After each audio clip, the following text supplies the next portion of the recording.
I traveled 3,000 miles to marry a monster. I didn't know he was a monster then, of course. Back in Boston, he was just a name on a piece of paper, a rancher named Gordon Wells who promised security in a world that had offered me none. So I packed up my life, what little there was of it, and boarded a train heading west. The journey took 23 days. 23 days of dreaming about my new home, my new husband, my new life. When I finally stepped onto the platform at Wishbone Station, Texas, the heat hit me like a physical blow. The air shimmered. The sky was a vast, empty blue. And the platform was empty, too. Gordon Wells wasn't there. The station master, a man with a face like a dried-up creek bed, gave me a look of pity. "Roads are washed out, miss. Storm 3 days back. Ain't nobody coming from Copper Creek today." He locked up his tiny office and rode off on his mule, leaving me utterly, completely alone. 3,000 miles from home, with a few dollars sewn into the hem of my dress, and a heavy leather trunk that held everything I own. The sun crawled across the sky. The shadows grew long. The silence of the plains was so deep it felt like a sound itself. I was stranded. As dusk began to bleed across the horizon, turning the sky to shades of orange and bruised purple, I saw him, a lone rider on a distant ridge, silhouetted against the dying light. Relief washed over me, so sharp it almost brought me to my knees. It had to be him, Gordon, finally. But as the rider drew closer, I knew I was wrong.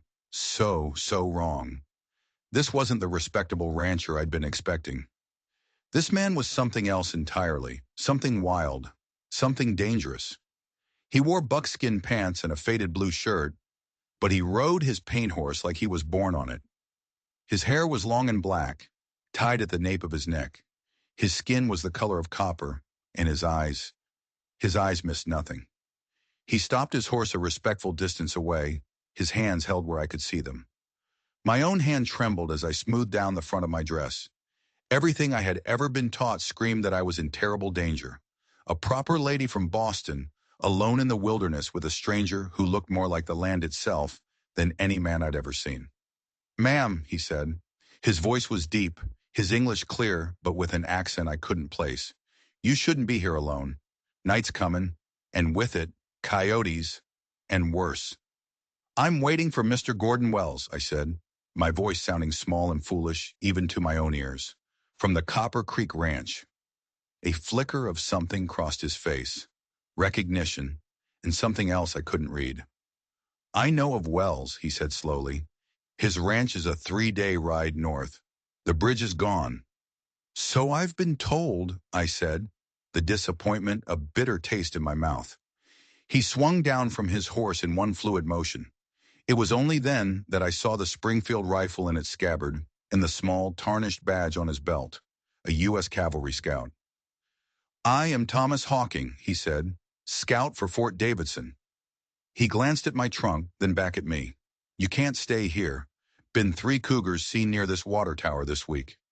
A chill went through me that had nothing to do with the cooling evening air. I have nowhere else to go." His face was a mask, impossible to read, but his eyes held an unexpected kindness. "There is a settlement, 2 hours' ride, small but safe. My sister lives there. Hope Ward, with a lifetime of Boston propriety. You would take me there?" He stated it like a simple fact.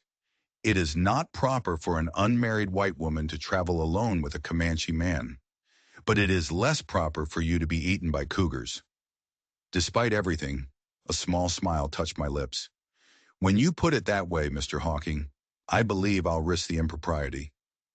A hint of amusement flickered in his dark eyes. He looked at my large leather trunk. "That's too big for my horse. Not with 2 riders. It'll have to stay." My heart sank. Everything I owned was in that trunk. My mother's silver hairbrush, the family Bible, the few books I couldn't bear to leave behind. I made a quick, desperate choice, pulling out my important papers, a change of undergarments, and my father's old pistol. Gordon had written that life in Texas was dangerous.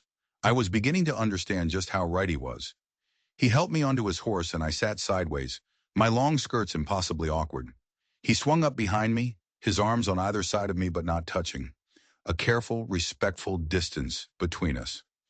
As we rode away from the lonely station, leaving my life packed in a trunk by the tracks, I was acutely aware of the stranger at my back. His presence was both a comfort and a terror. I had to break the silence. "Have you been in Texas long, Mr. Hawking?" "All my life," he replied. "My people hunted these lands before the first white man came." "Yet you scout for the army?" I couldn't keep the surprise from my voice. "Times change," he said, and the words held a weight I couldn't comprehend. "We change, or we die."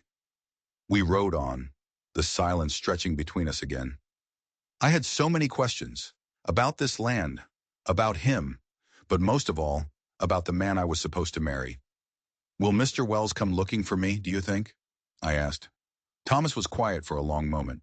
When he finally spoke, his voice was low and careful. "Wells has a temper, and he does not like to be inconvenienced." He paused. "It would be best if you stayed at Willow Creek until the bridge is repaired." Something in his tone made me uneasy. A warning. "You know something about him, don't you? Something I should know." Lightning split the sky in the distance. A silent, jagged tear. The horse shifted nervously beneath us. "Please," I urged, half turning to look at him. "I've come 3,000 miles to marry a man I've never met. If there is something I should know." The first fat drops of rain began to fall, cold against my skin. "Gordon Wells has had 2 wives before you," Thomas said finally, his voice flat and devoid of emotion. My blood ran cold. He'd never mentioned other wives in his letters.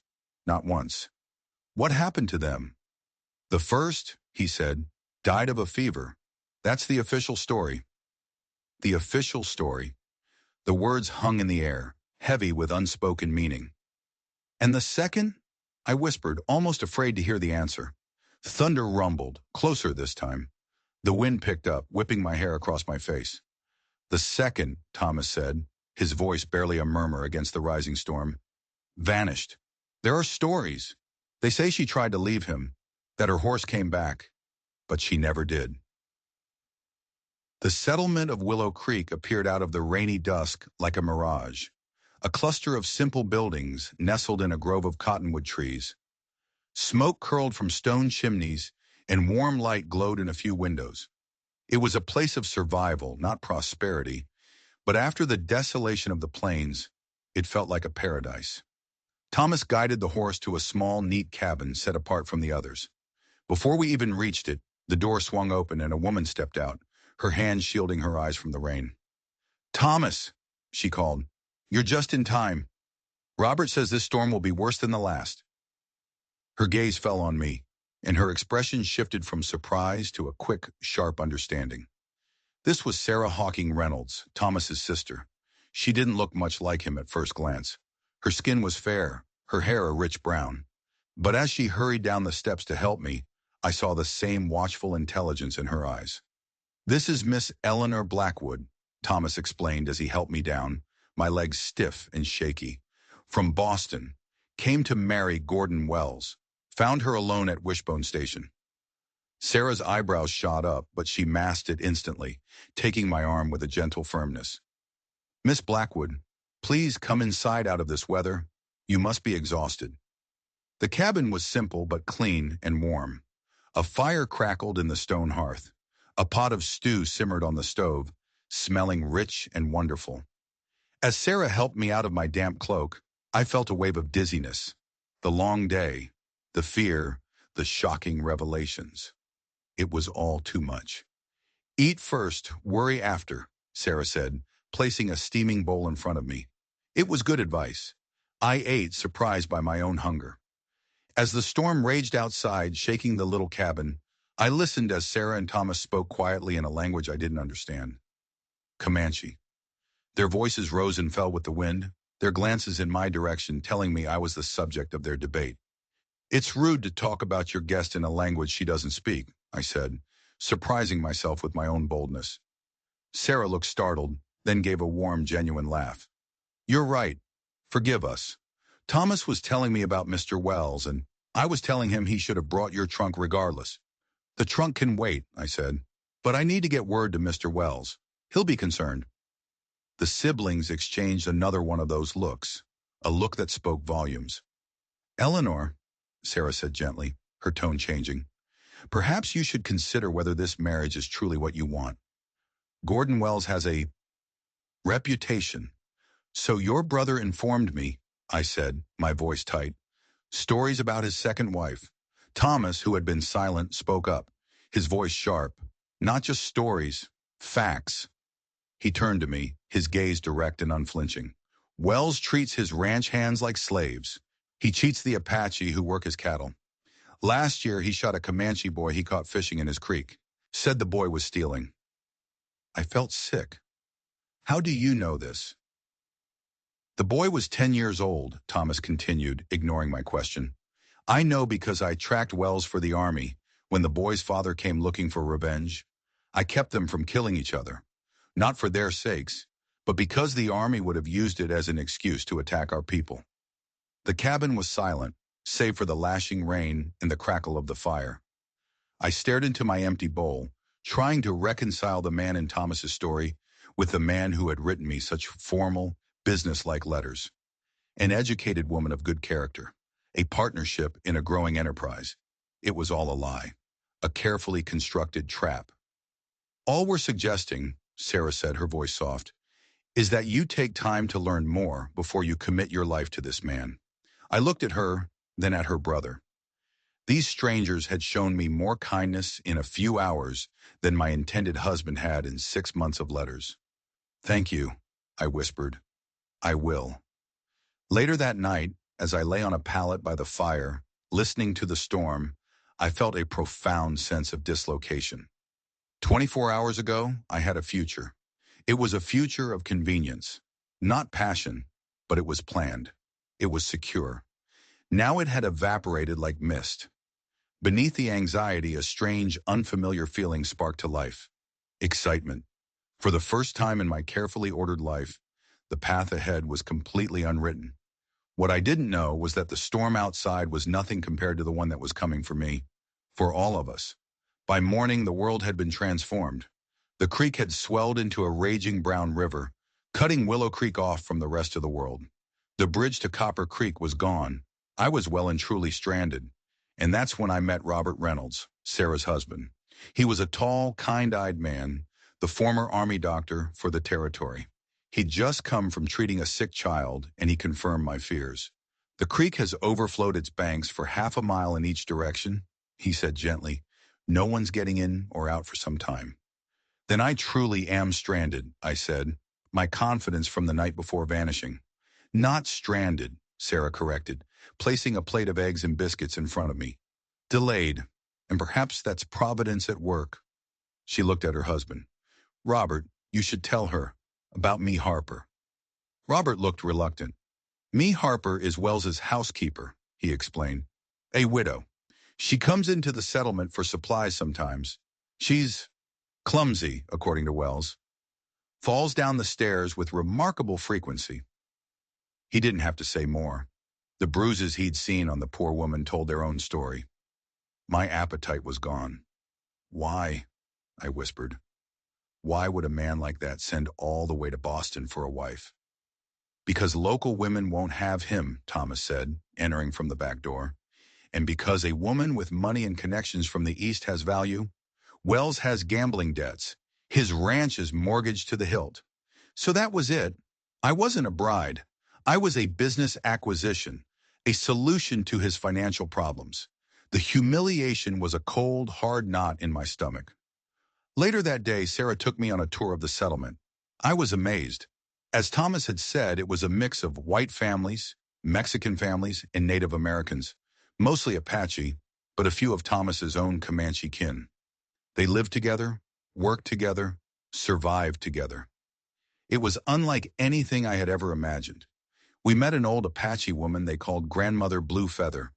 She was a medicine woman, and her eyes were sharp and knowing. She looked at me and spoke to Sarah in her own language. She welcomes you, Sarah translated. She says you have traveled far and carry many burdens. She says you stand at a crossroads. The path you choose will determine whether your heart withers or blooms in this land. The old woman's words sent a shiver down my spine. Then we met Abigail Thornton. She was the settlement school teacher, a woman my own age who had come from Philadelphia 3 years ago. She had spectacles, a spray of freckles across her nose, and a warm, welcoming smile. "I heard we had a visitor," she said, shaking my hand firmly. "Welcome to our little outpost of civilization." We were talking, laughing even, when Thomas approached. There was an easy familiarity between him and Abigail that I hadn't expected, a shared respect. But before I could ponder it, another rider came galloping into the settlement, his horse lathered and his face pale with panic. "Thomas!" he shouted. "Trouble! It's Wells and his men. They're headed this way." My blood ran cold. "But how?"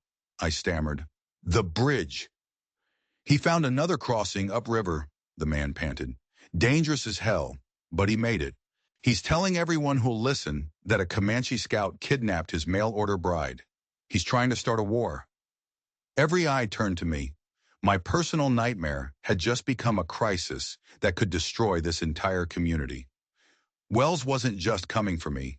He was using me as an excuse to wipe Willow Creek off the map.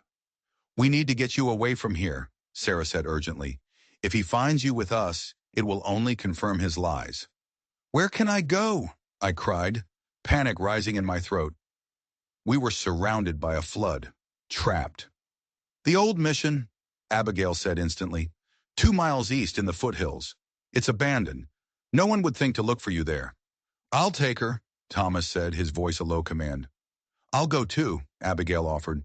"A woman alone with a Comanche scout is a scandal, with a respectable schoolteacher as chaperone." She gave a grim smile. "Well, it's still a scandal, but less so." Events were spiraling out of my control. "Shouldn't I just meet him?" I protested. "Explain what happened." "You don't understand," Thomas cut me off, his voice hard. "This isn't about you anymore, Eleanor. This is about land and water and hate.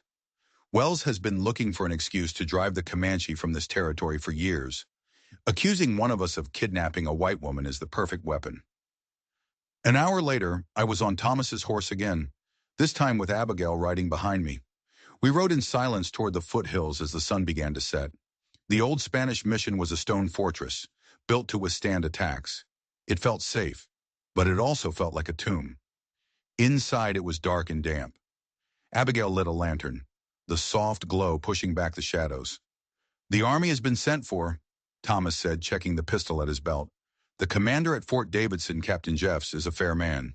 He won't let Wells provoke a war based on lies." But he looked worried. "I need to go back," he said, his eyes scanning the darkening valley below. "Watch Wells and his men. Abigail will stay with you." The thought of him leaving filled me with a sudden, sharp fear. "Is that wise?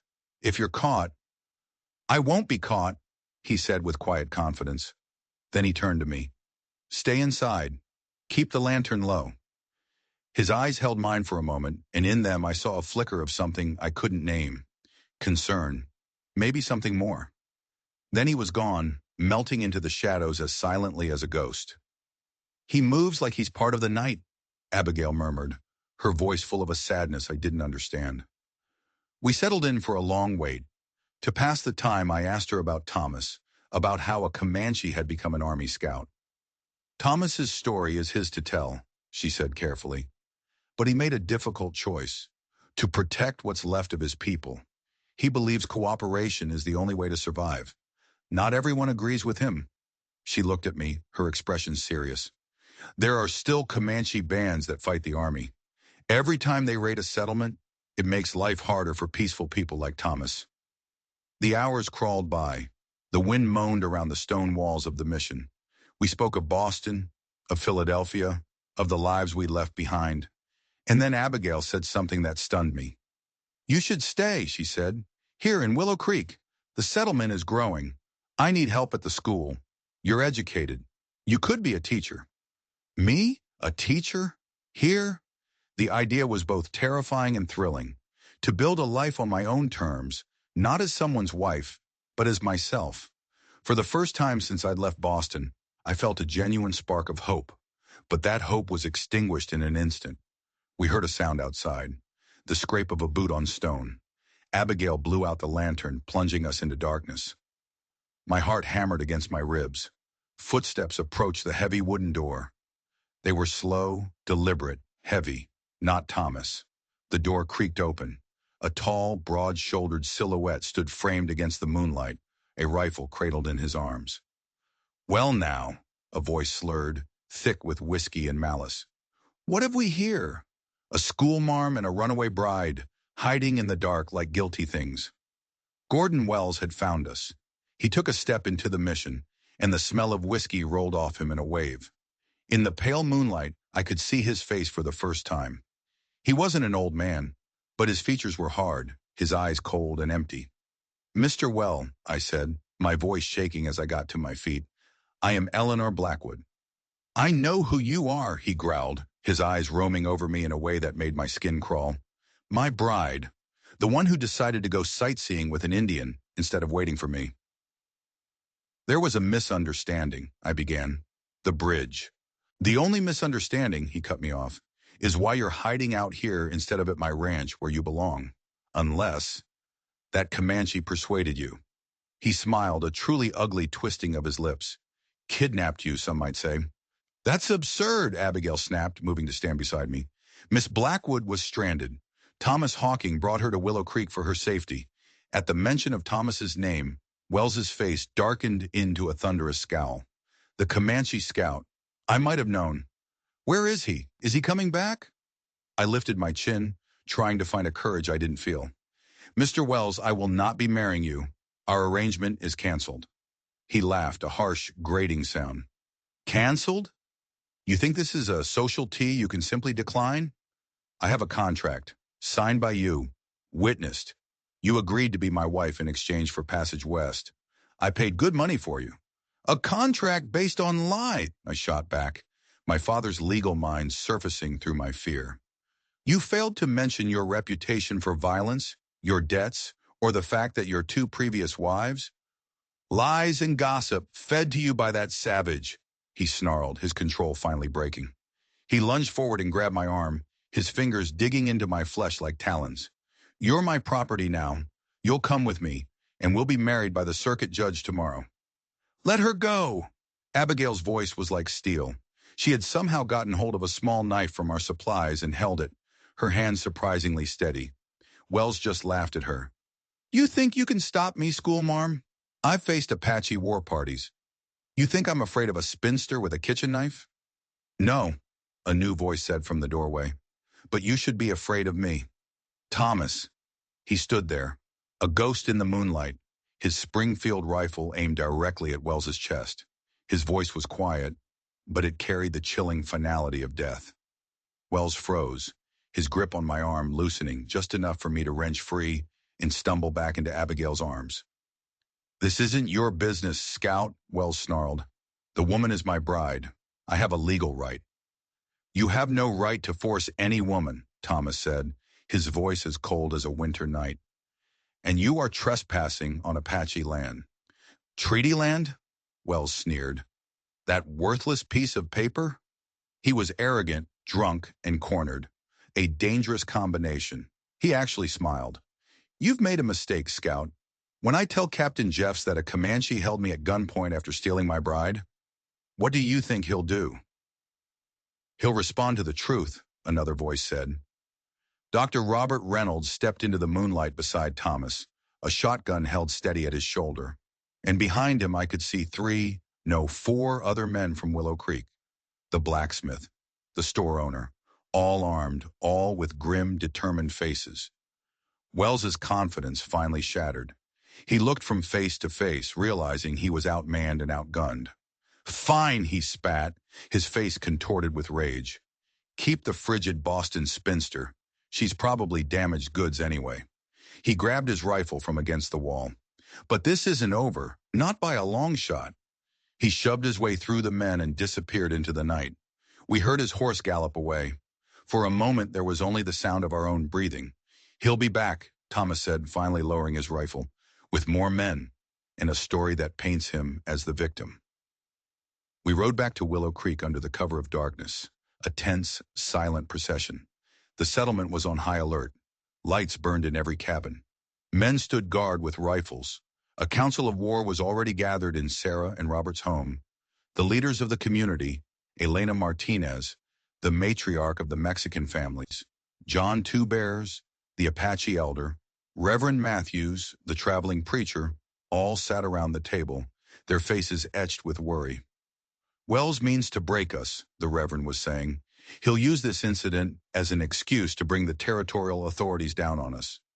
The railroad wants our land, John Two Bears added, his voice a low rumble. The cattle barons want our water. They only need an excuse. They debated what to do. Send for the army? It was a 3-day ride. Defend themselves? Violence would only prove Wells's point. I listened, the weight of my guilt a crushing stone in my chest. This was all my fault. What about the law? I asked suddenly, and all eyes turned to me. Not the army, the civil authorities. A marshal? Marshal Davis in Meridian, Robert said. Another hard ride. But the train goes through Meridian, I pressed. The eastbound train is due at Wishbone Station tomorrow morning. If someone could reach it? The creek crossing is dangerous, but possible, Thomas said. I can make it. It was a desperate plan. Wells's men would be watching the trails, but Thomas knew other paths, hidden Comanche trails through the hills. It's too risky, Sarah protested, her face pale. There is no safe choice here, Thomas replied, his eyes meeting mine across the room. Only necessary ones. Late that night, I found him in the stable, preparing his horse for the journey. The air was cold, thick with the smell of hay and leather. I want to thank you, I said softly, for risking your life. Again. He didn't look at me. I do what must be done. For a woman you've only just met? He stopped his work then and turned. You're part of Willow Creek now. Whether you intended it or not, we protect our own. The simple words moved me more than I could say. In Boston, I was defined by my family's fading name and dwindling finances. Here I was, one of their own. You must think me very foolish, I said, to have come all this way to marry a man like that. No, he said, surprising me. Desperate, perhaps. Many come west seeking something. The reasons don't matter as much as what they do once they arrive. He looked at me, his gaze so intense it felt like a physical touch. I think you have courage. You stood against Wells when many would have given in. He was about to leave. Sarah and Robert were waiting outside to say their goodbyes. He swung up onto his horse, then paused, his eyes finding mine in the darkness one last time. No words passed between us, but something did. An understanding, a connection forged in the heat of shared danger. Then he was gone, swallowed by the pre-dawn shadows, and I was left with the terrifying realization that my future, my very survival, was now tied to this improbable settlement and its silent, watchful defender. And he was riding straight into a trap. The next morning dawned bright and hot. A tense, unnatural quiet hung over Willow Creek. Every man, woman, and child knew what was at stake. We went about our chores, pretending at normalcy, but every eye kept straying to the northern ridge. I went to the schoolhouse with Abigail. If I'm going to be a teacher here, I told her, I should start learning. The children were subdued, aware of the adults' fear, trying to distract them, to create a small island of peace in a sea of anxiety, was the hardest thing I'd ever done. And then we saw him, a single rider on the ridge, silhouetted against the morning sun. It wasn't Thomas. Get inside, Abigail hissed, her hand grabbing my arm. A warning bell began to clang frantically in the center of town. Behind the first rider, more appeared. A dozen of them. They weren't ranch hands. They were hard men with rifles held ready, their faces grim. Gordon Wells rode at their head. He had returned, and this time he'd brought an army of hired guns. They rode to the edge of the settlement and stopped. Robert Reynolds stood with us, his face set like stone. The men of Willow Creek took up their positions, not overtly threatening, but ready. Miss Blackwood, Wells called, a smug smile on his face. I've come to escort you home. I stepped forward, my heart pounding a frantic rhythm against my ribs. Mr. Wells, I made my position clear last night. I will not be going anywhere with you. I understand you might be confused, he said, his voice dripping with false sympathy. After your ordeal, being abducted by that savage. He gestured to one of his men. Isn't that right, Jenkins? You saw him force her onto his horse. Yes, sir, Mr. Wells, the man recited, his eyes shifty. Saw it plain as day. Had her at gunpoint. The bald-faced lie was so shocking, I was speechless for a moment. This is absurd, Wells, Robert said, stepping up beside me. Everyone here knows Thomas Hawking is a respected Army scout. Is he? Wells sneered. Did you know your respected scout once raided settlements himself? That he only agreed to scout against his own people to save his own neck from a noose? He was clever, twisting the truth, planting seeds of doubt. Then he played his trump card. I have a legally binding contract, he announced, pulling a document from his coat. The territorial court will uphold it. A chill went through me. He was right. I had signed it. And just so you know, he continued, his smile turning cruel, there's no point waiting for help. The telegraph line to Meridian had a little accident last night, and a tree seems to have fallen across the railroad tracks. The train won't be stopping at Wishbone today. My blood turned to ice. He had anticipated our every move. He'd cut us off. Thomas was riding straight into an ambush, or at best, a dead end. We were completely, utterly on our own. So, Wells said, his gaze sweeping over our small, defiant group. We can settle this one of two ways. You can give me my bride, or... He let the threat hang in the air. He wasn't just after me anymore. I was just the excuse. What do you want, Wells? Robert demanded. Compensation, Wells said smoothly. For my troubles. $5,000. A gasp went through the crowd. An impossible sum. Or, he continued, the land. The water rights to Willow Creek in the southern meadows. That is Apache treaty land. John Two Bears boomed, his voice echoing with fury. Treaties can be reinterpreted, Wells said dismissively. I saw it then. His whole plan. He would take me, or he would ruin them. He would use me to steal their land, their water, their future. He would win either way. The despair was so thick I could taste it. He had us trapped. There was no way out. We had no plan, no hope, no one to call. Or so he thought, because in that moment of absolute hopelessness, a sound cut through the tense air. Faint at first, then clearer. A sound that made every head turn toward the east. A bugle call, the unmistakable sound of the U.S. cavalry. Riding at the head of the column of blue-coated soldiers was an officer with a grim, determined face. And riding beside him, on his paint horse, covered in dust but sitting tall and straight, was Thomas Hawking. The look on Gordon Wells's face was a sight I will treasure for the rest of my life. Pure, undiluted shock. Captain Jeffs of Fort Davidson rode his horse right between the two groups. Mr. Wells, he said, his voice like iron. Dr. Reynolds. His eyes found me. And you must be Miss Blackwood. I understand there's some disagreement about your status. Wells found his voice first, sputtering about kidnappings and contracts, but his story fell apart with breathtaking speed. Scout Hawking, the captain said, turning to Thomas. Report.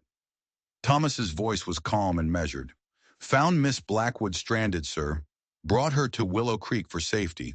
Wells pursued her, made threats. I was dispatched to seek aid from Marshal Davis in Meridian.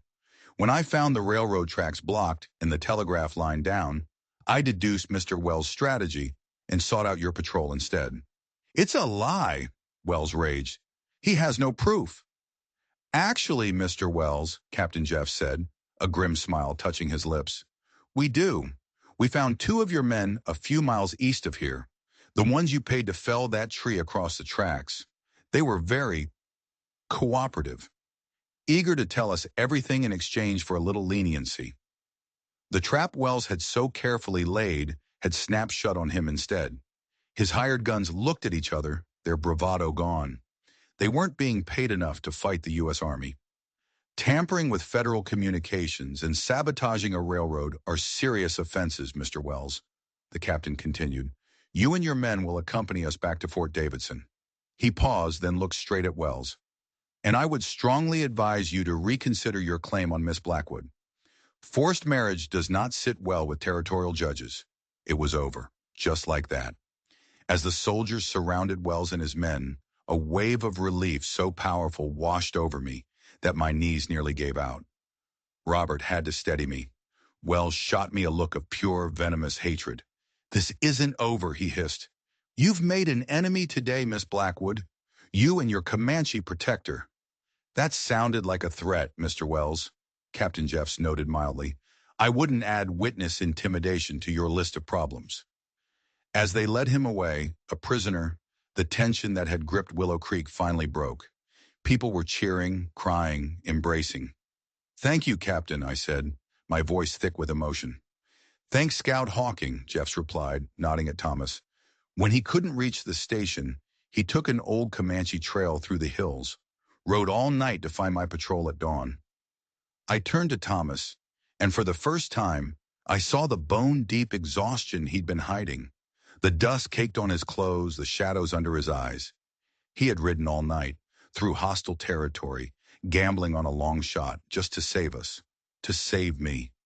"You rode all night?" I asked softly. He just shrugged, uncomfortable with the praise. "It was necessary." "It was brave," I corrected. "And I am in your debt." Again.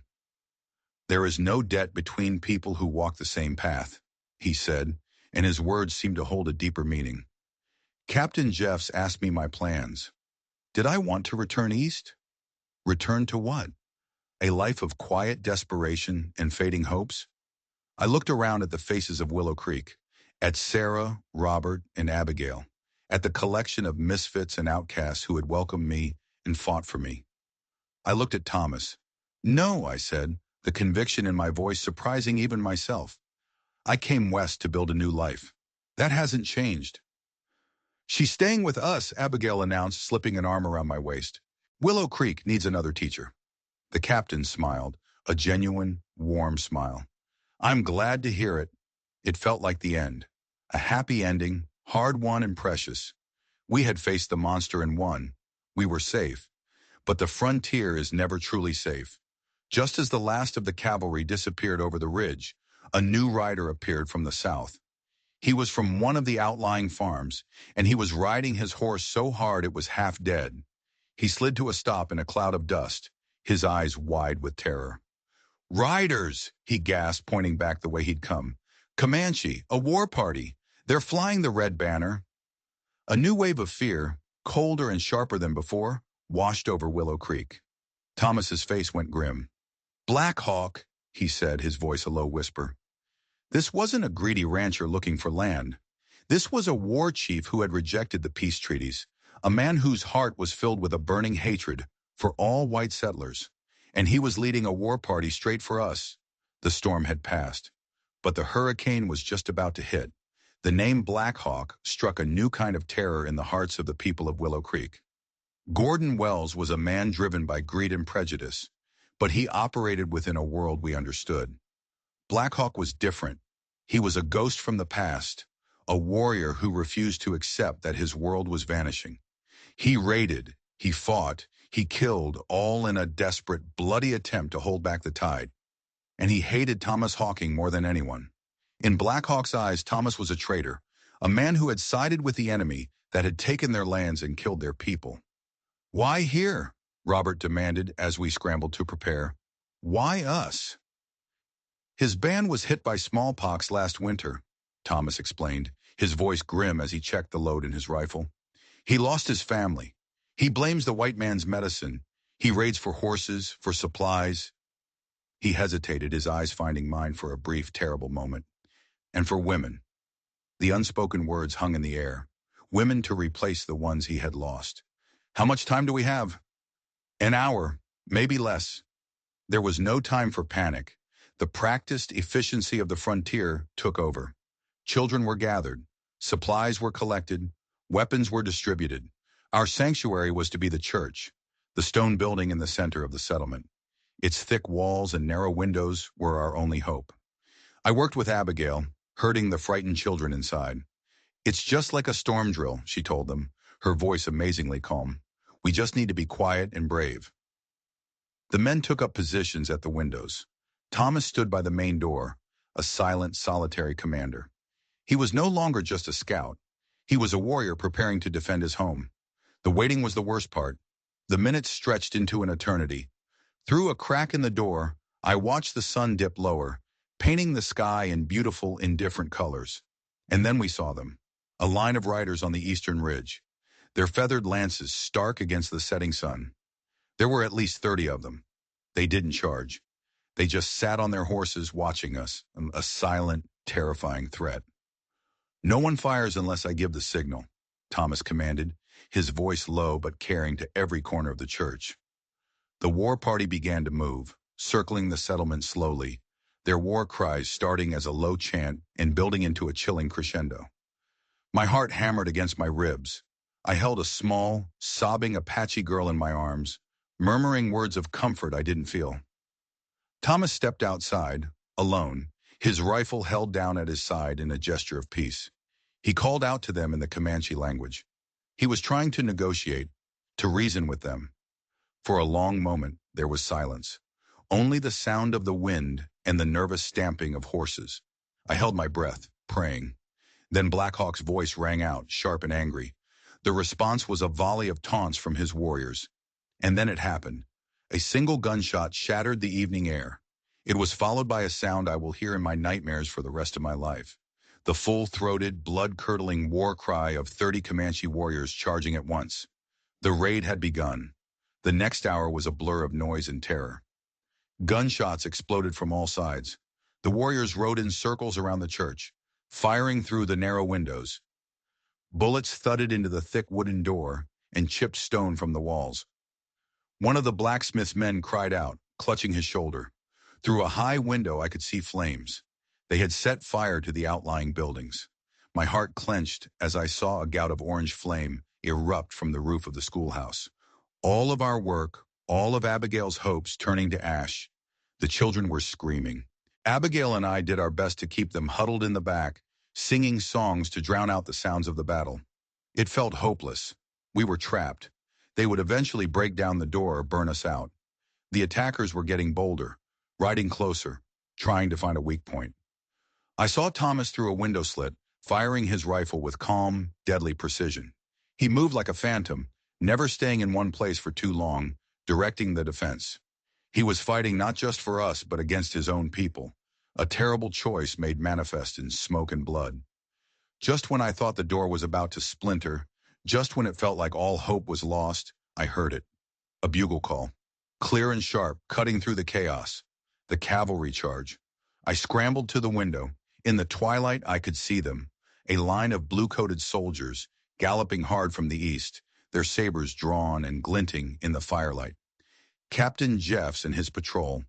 They hadn't gone far. They must have seen the smoke. The tide of the battle turned in an instant. The Comanche, caught by surprise, broke off their attack on the church and wheeled their horses to meet the new threat. The fight became a swirling, chaotic melee in the center of the settlement. But the warriors were outnumbered and outgunned. Black Hawk let out one last furious cry of defiance, and then he and his remaining warriors fled into the growing darkness, the cavalry in hot pursuit. Slowly, cautiously, the church door opened. The battle was over. The scene outside was one of devastation. Wounded men were being tended to. The schoolhouse was a smoldering ruin. The air was thick with the smell of smoke and gunpowder. But we were alive. I searched frantically for Thomas. I found him helping Robert tend to the wounded. He had a shallow cut above his eye, and his face was smeared with soot, but he was alive. Our eyes met across the chaotic scene, and in that single look, 1,000 words were exchanged. Gratitude, relief, a shared understanding of the hell we had just walked through together. "We'll rebuild," I said to Abigail as we stared at the blackened remains of our school. Her face was streaked with tears. "With what?" she whispered. "With determination," Thomas's voice said from behind us. He was standing with Captain Jeffs. "And with help. The Army will provide materials," the captain said. "Consider it reparations. Black Hawk violated a federal treaty. He will be hunted down." As the sun finally set, casting long shadows across our wounded but unbroken community, I realized how much I had changed. 3 weeks ago, I was a woman seeking security in a loveless marriage. Now I stood in the ashes of a battle, my future more uncertain than ever. but it was my future, and I wouldn't have traded my place here in this wild, dangerous, beautiful land for anything in the world. 3 months later, autumn had come to Willow Creek. The harsh Texas sun had softened, and the cottonwood trees along the creek burned with golden orange. The settlement had healed. The scars were there, in the new wood of the rebuilt schoolhouse, in the quiet watchfulness of the people. But they were scars of survival, not defeat. I was now officially Miss Blackwood, the teacher. I had my own small cabin next to the school, a place that was truly mine. Life had found a new rhythm, a peaceful routine of lessons and community gatherings. Tonight was the harvest celebration. The entire settlement was gathered in the main square. Lanterns were strung between the trees, and long tables groaned under the weight of roasted turkeys, cornbread, pies, and all the bounty of the land. I took extra care getting ready, pinning my hair up with a silver comb Thomas had given me. It was a simple, beautiful thing, with a single piece of turquoise set in the middle. I looked at my reflection. The pale, timid woman from Boston was gone. In her place was a woman with sun-kissed skin and eyes that had seen too much but had not looked away. The celebration was in full swing when I arrived with Sarah. I saw Thomas standing near the fire, talking with Captain Jeffs. He wasn't in his usual buckskins, but a clean white shirt. When he saw me, he stopped talking and just watched me walk toward him. After the meal, as a fiddler struck up a lively tune, Thomas came to my side. "Would you like to walk?" he asked, his voice low. "The creek is peaceful tonight." We slipped away from the party and walked down the familiar path. A blanket of stars glittered in the vast, dark sky. The air was cool and crisp. We sat on the same fallen log where we had sat so many months before. "Do you miss Boston?" he asked quietly. "I miss libraries," I admitted with a small smile. "But I don't miss being defined by what I lacked. Here I feel defined by what I can do." I looked at him. "You once told me that when you found me, you thought I was fragile." "I was wrong," he said. "Your strength is just quieter. It doesn't need a weapon." The silence between us was no longer awkward, but filled with a comfortable, unspoken understanding. "Eleanor," he said, his voice serious, turning to face me, "my life is complicated. My path is not an easy one." I knew what he was doing. He was offering me a way out. He was showing me all the reasons why a future with him would be difficult, the prejudice we would face from both his world and mine, the challenges our children might endure. He was laying the truth out, bare and unvarnished. "Thomas," I said, my voice soft but steady, "I have never sought the easiest path, only the one that feels true." I reached out and took his hand. His fingers closed around mine, strong and warm. "I want to be someone who builds things, someone who teaches children to see beyond boundaries, someone who recognizes a rare and honorable soul, no matter how complicated his life may be." He gently touched the silver comb in my hair, his fingers tracing the line of my cheek. His eyes in the soft moonlight were full of an emotion I had only dreamed of seeing there. "I have nothing to offer you but myself," he whispered, "and a promise to walk beside you for as long as our paths align." "That," I said, my heart so full it felt like it might burst, "is worth more than all the cattle ranches in Texas." We walked back to the celebration hand in hand. No one seemed surprised. Sarah gave me a radiant smile. Abigail raised her cup in a silent toast. Grandmother Bluefeather nodded from her chair by the fire, a knowing look in her ancient eyes. In the years that followed, Willow Creek grew and thrived, an improbable and beautiful testament to the idea that different people could build a home together. Thomas became a respected leader, a bridge between the old ways and the new. And I, Eleanor Blackwood Hawking, found my purpose not in a contract of convenience, but in the shared life I built with a quiet Comanche scout. I had come west looking for a husband, but I found so much more. I found a home, I found a family, I found myself, and it all started because I was left alone in a deserted train station until the right man finally came to find me. If you enjoyed this story of survival, courage, and unexpected love, don't forget to hit that subscribe button and turn on notifications. We have so many more incredible tales to share with you, and you won't want to miss a single one. Let us know in the comments below what you think Eleanor's biggest challenge was. We'll see you in the next story.